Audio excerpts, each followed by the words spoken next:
अधिकारियों को हमने अपना बड़ा भाई माना था, उन्होंने हमारे पीठ के अंदर घोसा है और छाती के अंदर घोष देते तो हमें ये तो होता है कि फलाने आदमी ने हमारे छाती के अंदर खंजर घोपा है। आरपीओ 2 नहीं मानी तो मोदी सरकार की ईंट से ईंट बजा देंगे, ये भारतीय सैनिक बोल रहा है। मोदी सरकार को झुकना पड़ेगा और जो वादा किया उसकी खिलाफत किया, ऑफिसरशाही के प्रभाव में आके जवानों जैश के साथ जो छलावा किया उसके लिए ये मोदी सरकार भुगतेगी, जरूर भुगतेगी। जिंदाबाद सैनिक एकता, सैनिक एकता, इंकलाब से नहीं। और आप देख रहे हैं जुगनू हमारा जुगनू के कलेक्ट्रेट सर्किल के ऊपर, जहां पर पीछे आप देख सकते हैं भूतपूर्व सैनिक है वो काफ़ी संख्या के अंदर इकट्ठा हुए हैं। उनका ये मानना है कि काफ़ी सारी जो विसंगतियां है वो फैली हुई है और उनको दूर करने के लिए और यहाँ पर इकट्ठा हुए हैं। आखिर क्या वो इनकी क्या मांगे, उनसे आपकी बात करवाते हैं अभी। जो हमारे साथ दुर्व्यवहार किया है सरकार ने और हमारे अधिकारियों को ये हमारे साथ में दुर्व्यवहार किया है। एमएसपी क्या जवान और जयशोज और अफसर को अलग से गोली लगती है या गोली अलग से पैदा होती है, वही दर्द जवान को होता है, वही अफसर को होता है। एमएसपी के अंदर भेदभाव क्यों है? हमें यह नहीं है कि उनको ज़्यादा मिल रहा है। जो एमएनएस है बहन है हमारी, वो जो हमारे मरीजों की या हमारे जख्मी भाइयों की सेवा करती है, हमारे से उनकी प्रति कोई दुर्भावना नहीं है। लेकिन हमारे साथ जो दोगलापन किया गया है, एक जवान को भी गोली लगती है तो वही दर्द होता है, एक अफसर को भी लगता है तो वही दर्द होता है। एक जवान को हाल्टी के अंदर जब हम होते हैं उस समय जो है हमें भी उतनी ठंड लगती है और एक अफसर को उतनी ठंड लगती है, और जब एल्टीट्यूड के अंदर होते हैं तो ऑक्सीजन जवान को भी उतनी मिलती है और अफसर को भी उतनी मिलती है। तो ये दुर्व्यवहार क्यों है? ये तो एक जोखिम भरा काम है, ये विदेशों से लिया गया है और उसकी नकल हमारे साथ में दुर्व्यवहार किया गया है। इसको हम मोदी जी बिल्कुल भी सहन नहीं करेंगे और जो हमारे अधिकारी हैं, चीफ बैठे हैं, उनको भी हम ये आगाह करना चाहते हैं आपके माध्यम से, इसको हम सहन नहीं करेंगे। हमारा ये दोगलापन है, दोगलापन पसंद नहीं करेंगे, क्योंकि हमने जहाँ पर काम किया है, सेना के अंदर काम किया है, वो सब देश के लिए काम किया है और देश के लिए सब जीते हैं, देश के लिए सब मरते हैं। अभी हमने वहां पर अंगुली से ट्रिगर दबाया था, यहां पर हम ईवीएम दबा करके इसका बदला देंगे। ये अब जो है आगाह करना चाहते हैं, चाहे मैं निर्दलीय खड़ा होना पड़ो, हम किसी पार्टी विशेष के आदमी नहीं है, हम भारत के आदमी हैं और भारत के लिए काम करते हैं और जो भारत के लिए काम करेगा उसके लिए हम जो है प्रतिबद्ध हैं और देश के संविधान के अंदर रह करके संविधान को मानते हुए और संविधान को सत्कार करते, संविधान हमें ताकत दी है बोलने की, नहीं हो सकता हमारा बोलने का अधिकार भी ये सरकार और अधिकारी छीन लेते। हम अपना अधिकार संविधान के तहत लेंगे, सड़क से लड़ेंगे और हम संविधान में भी और लोकसभा के अंदर भी, विधानसभा के अंदर भी हम अपने नुमाइंदे भेजेंगे। ये हम सरकार को आज से आगाह करना चाहते हैं। मैं और ज्यादा बात नहीं बोल करके, जो हमारे वीएफ कौन होता है, अरे पेंसिल हमारी बनाई गई है, 15 साल में बनेगा, 17 साल में बनेगा, 20 साल में बनेगा, नियम बनाया हुआ है संविधान ने कि एक 15 साल के अंदर सिपाही जाएगा, 20 साल में हवलदार जाएगा, 24 साल में हवलदार जाएगा। वो किसी घर के प्रॉब्लम की वजह से आ गया, उसको अलग कर दिया। क्यों? क्या उसने जब बॉर्डर पर ड्यूटी नहीं दी किया? क्या उसने लड़ाई नहीं किया?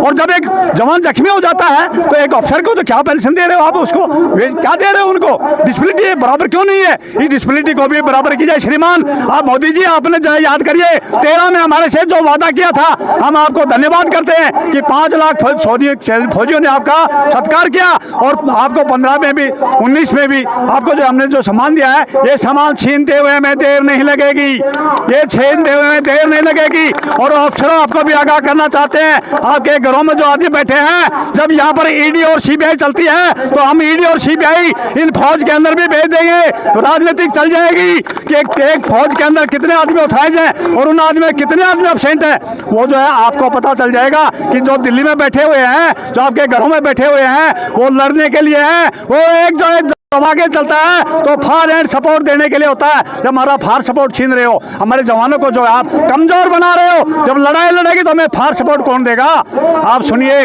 आपको बता दिया गया है, ये आपके माध्यम से, मीडिया के माध्यम से हमारी मांग को मान लीजिए, नहीं तो जो है भुगतना पड़ेगा। जय हिंद, जय भारत। पूर्व सैनिक पहले शहीद स्मारक में शहीदों की वेदी पर एकत्र होकर शहीद स्मारक से कलेक्टर झुंझुनू तक विशाल रैली का आयोजन किया गया, जिसके अंदर हमारी प्रमुख मांग है वो OROP की है। सरकार ने 2013 से लेकर देश के पूर्व सैनिकों को आज तक गुमराह किया, उसमें ऑफिसर्स को उन्होंने जो रेट दिया है वो अवार्ड्स को नहीं दिया। हम सरकार को चेताना चाहते हैं कि जो सैनिक चाहे किसी भी रैंक का है, चाहे वो अफसर है, चाहे वो JCOs है, चाहे वो और रैंक का है, सभी एक तापमान में, एक डेजर्ट में, एक हवा पानी में काम करते हैं, तो उनके साथ ये भेदभाव क्यों? सरकार बार बार हमें इसको आश्वस्त किया है कि आपको ये दे दिया है, जबकि हम बोलते हैं कि सरकार झूठ बोली है।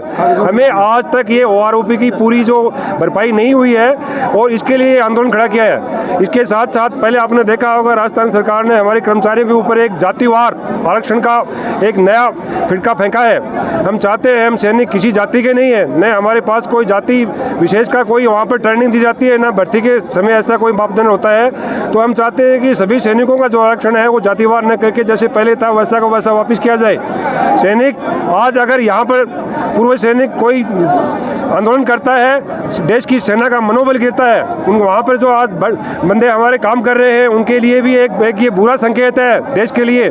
जिस देश में सैनिक सड़कों पर होते हैं वो देश कभी आगे नहीं बढ़ सकता। आज हमारे राजस्थान में करीब 1,65,000 पूर्व सैनिक और झुंझुनू जिलों में करीब 8,000 पूर्व सैनिक जो इस कार्यक्रम को देख रहे हैं, आ रहे हैं। हम सब मिलकर ये अगर हमारी मांग पूरी नहीं होती है तो हम पूरे नेशनल लेवल पर एक बहुत बड़ा आंदोलन करेंगे, जिसके लिए सरकार को झुकना पड़ेगा। और आने वाले समय में हम ये चेता देंगे, दिखा देंगे सरकार को वोट मांगने से पहले कि सैनिकों के पास भी वो ताकत है जो बाकी जनता के पास में है।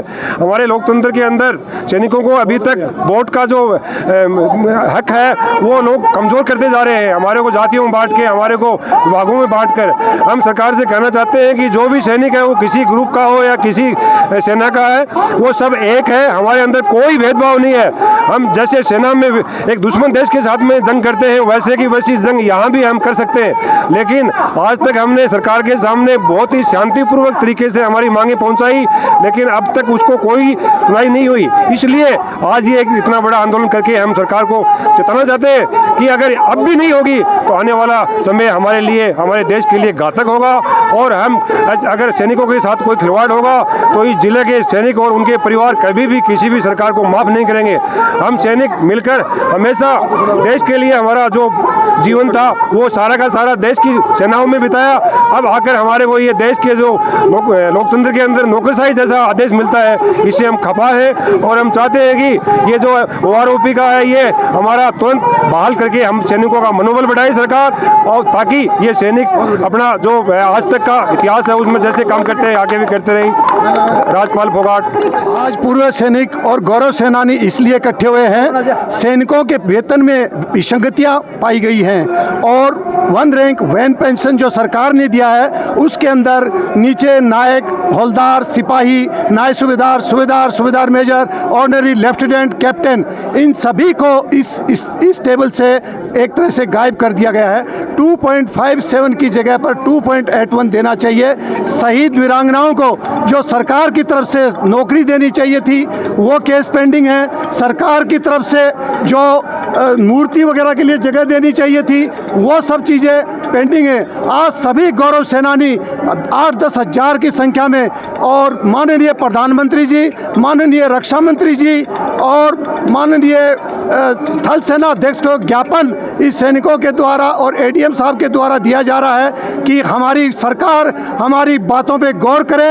हम पूर्व सैनिक, हम सेना में सर्विस करके आए, हमारे पिताजी सर्विस करके आए, हमारे बेटे वो भी सेना के अंदर हैं। आज नहीं तो कल आपको हमारी बात माननी पड़ेगी। और हम हमारा परिचय बता देते हैं, भारत माँ के एक सिपाही, यही हमारा परिचय है। जान हथेली पर रखते हैं, हमें ना किसी का डर भय है। जहाँ जहाँ तक उड़े तिरंगा वहाँ वहाँ घर मेरा है। जब तक ऊंचा तिरंगा तब तक सर ऊंचा मेरा है। जय हिंद, जय भारत। ये इन्होंने ना डिसेबिलिटी पेंशन पे बहुत बड़ा गेम खेला है। ये जो अफसर है उसकी तो पेंशन है 2.5 लाख रुपए, और ये जवान की है वही मतलब डिसेबिलिटी 50 हो चाहे 30 हो तो वो है उसकी 30-35 हज़ार। अगर एक पग पैर कटता है तो वो जवान को तो मिलता है 30-35 हज़ार, और वही कर्नल साहब को पैर कटता है तो वो 2.5 लाख रुपए है। यानी वो पैर भी उनका सोने का है और हमारा मिट्टी का है। ये भी एक बहुत बड़ा उसमें फैक्टर है। और इंडियन आर्मी में 97% फौजी हैं जो नीचे OR रैंक में आते हैं, 3% ही हैं। ये तो जाते हैं आधे से ज़्यादा डिसेबिलिटी पेंशन। और जो फौजी हैं जो ग्राउंड पे काम करते हैं, दुश्मन देश से लोहा लेते हैं, ये जा रहे हैं मात्र 8%। ये तो जो भर्ती हो गया अफसर अभी वो हर डिसेबिलिटी लेके जा रहा है, 2.5-3 लाख की पेंशन ले जाते हैं और हमारे टांग गवाए थे, हाथ गवाए थे, अंग भंग हो जाते हैं तो भी इनको 20-25 हज़ार रुपये। और वो मर गया, मान लो वो बंदा मर गया फौजी, तो ये मान लो उसकी विधवा उसको 12-13 हज़ार रुपये मिलेंगे। ये मान के चलो उसके 2 टाइम का चूल्हा ही कौन जलेगा। जब बॉडी आती है उस टाइम पे सारे बढ़िया जयकार है। वो विधवा जब कलेक्ट्रेट में चक्कर काटती है उसको कोई नहीं सुनता। इधर ये बाबू बोलता है उस टेबल पर चल जा, तू उस पर चल जा, कोई सुनने वाला नहीं है, कोई बात मानने वाला नहीं है। और अगर वो विधवा भी गलती से ख़त्म हो जाती है, गलती से मान लो वियोग से, तो बच्चे न वो यहाँ नरेगा में बारात घेरते हैं और गलत कार्यों में शामिल होते हैं। धन्यवाद। रेजिमेंट से हूँ, हौलदार प्यारेलाल मेरा नाम है। 20 फरवरी से हमारे सैनिक भाई दिल्ली में बैठे हैं। कोई मौसम अपने परिवार को सबको छोड़े हुए, उनका कोई नहीं सुन रहा दिल्ली में। वो 20 फरवरी से अभी तक बैठे हैं। अब हर जिले के अंदर सैनिकों का कलेक्ट्रेट पर धरना है।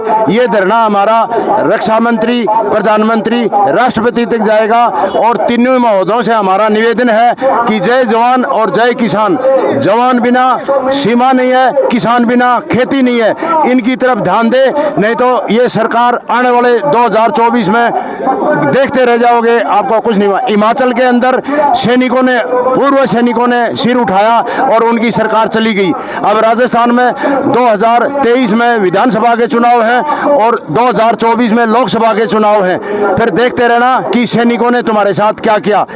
झुंझुनू जिले के अंदर 1.25 लाख सैनिक हैं, जिसमें कुछ नौकरी कर रहे हैं, कुछ रिटायर हैं। आज फसल की कटाई के टाइम में भी इतने पूर्व सैनिक झुंझुनू कलेक्ट्रेट पर धरना दे रहे हैं, जिसमें वीरांगनाएं भी, महिलाएं भी और सब शामिल हैं। तो मैं इन सभी भाइयों को धन्यवाद देता हूं, मीडिया वालों को धन्यवाद देता हूं। तो सरकार समय रहते हुए अपनी आंख खोल ले, नहीं आने वाले समय में सैनिक आज सड़क पे है। जिला मुख्यालय पे आज हजारों की संख्या में पूर्व सैनिक इकट्ठे हुए हैं। वो किसी से भीख नहीं मांग रहे, वो अपने हक की लड़ाई लड़ रहे हैं। उनकी वेतन की विसंगति है। सरकार ने हमारे को लॉलीपॉप दिया है, सरकार ने कहा कि हमने OROP सेकंड दे दिया है, लेकिन हकीकत बात यह है कि 2019 की स्टेप देके सरकार ने सबको गुमराह किया है। जिस देश को एक सैनिक देश में अपने सेवा करता है, वो अपने परिवार, घर बार सबको छोड़ के, समाज को छोड़ के देश की अग्रिम चौकी के ऊपर तैनात होता है। उस सैनिक वो कभी नहीं सोचता अपने परिवार के बारे में। वो अपने देश को, राष्ट्र को सर्वोपरि समझते हुए और वो देश की दुश्मनों से लोहा लेता है। बहुत सी हमारी वीरांगनाएं आज अपने हक के लिए रोड के ऊपर हैं। एक देश का सैनिक और एक वीरांगनाएं रोड पे है। इससे ज़्यादा शर्म की बात इस देश के लिए कुछ नहीं हो सकता। जिस दिन देश का शिक्षक और सैनिक रोड पे आ जाता है, उस दिन से देश की प्रगति है वो पीछे की तरफ हो जाती है। हम माननीय मोदी जी से अपील करना चाहते हैं, क्योंकि आपका बहुत बड़ा दिल है, लेकिन हम निवेदन यही करना चाहते हैं कि जो आप बोलते हैं सैनिकों के साथ वही करें। आप जो बोल रहे हैं और कर रहे हैं उसमें आप अंतर नहीं करें, क्योंकि सैनिकों की शक्ति आज तक सरकार ने आकी नहीं है। लेकिन अब देश का सैनिक जग गया है और वो सैनिक इतनी मादा रखता है अपने हक के लिए, जब वो देश के दुश्मन को पीछे हटा सकता है, उसके हक छुड़ा सकता है।